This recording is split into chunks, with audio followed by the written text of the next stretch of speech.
அல்லாஹ்வுடைய தூதர் சொன்னார்கள், நாளை மறுமையில் முதலாவது விசாரிக்கப்படக்கூடியவர்கள் இந்த 3 பேர். யார் அவர்கள்? முதலாம் அவர் ஷஹீத், அல்லாஹ்வுடைய பாதையில் மரணித்தவர். இரண்டாவது ஒருவர் காரி, குர்ஆனை அழகாக ஓதக்கூடியவர். மூன்றாவது ஆலிம், மார்க்கத்தை கற்று பேசக்கூடிய மனிதர். இந்த துறையிலும் இன்று பிரபலியம் தேவைப்படுகிறது. அல்லாஹ் அழைப்பான், ஷஹீத் ஏன் செய்தாய்? அவர் சொல்வார், யா அல்லாஹ், உன்னுடைய பாதையில் இறக்க வேண்டும் என்பதற்காக செய்தேன். அல்லாஹ் சொல்லுவான், மக்கள் உன்னை புகழ்ந்தார்கள், மக்கள் உன்னை ஷஹீத் என்று சொன்னார்கள், அதெல்லாம் சரி, நீ செய்தது அதற்காகவா? உன் உள்ளத்தை அறிந்தவன் நான். நீ பொய் சொல்லுகிறாய். உன்னை மக்கள் ஷஹீத் என்று போற்ற வேண்டும் என்பதற்காகத்தான் செய்தேன். யாரிடத்தில் யாருக்காக செய்தாய்? அவரிடத்தில் சென்று கூலியை வாங்கி கொடு. பாரி, குர்ஆனை ஓதினாய், எதற்காக ஓதினாய்? அவர் சொல்வாய், அல்லாஹ் உனக்காகத்தான். பொய் சொல்லுகிறாய் அடியாடே, மக்கள் உன்னை குர்ஆனை அழகாக ஓதக்கூடியவர் என்பதற்காகத்தானே குர்ஆனை அழகாக ஓதினாய். போய் பெற்றுக்கொள் நன்மை அவர்களிடத்தில். ஆலிம், மார்க்கத்தை கற்று பேசக்கூடியவர் அழைப்பார், அல்லாஹ் எதற்காக செய்தாய்?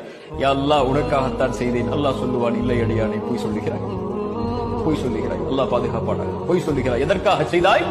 மக்கள் உன்னை அறிஞர் என்று போற்ற வேண்டும் என்பதற்காகத்தானே. போய் பெற்றுக்கொள். நீங்கள் பெற்றுக்கொள்ளலாம். நீங்கள் மார்க்கத்தை சொல்லக்கூடிய மனிதராக இருந்தால், மார்க்கத்தை எடுத்து வைக்கக்கூடிய நபராக இருந்தால்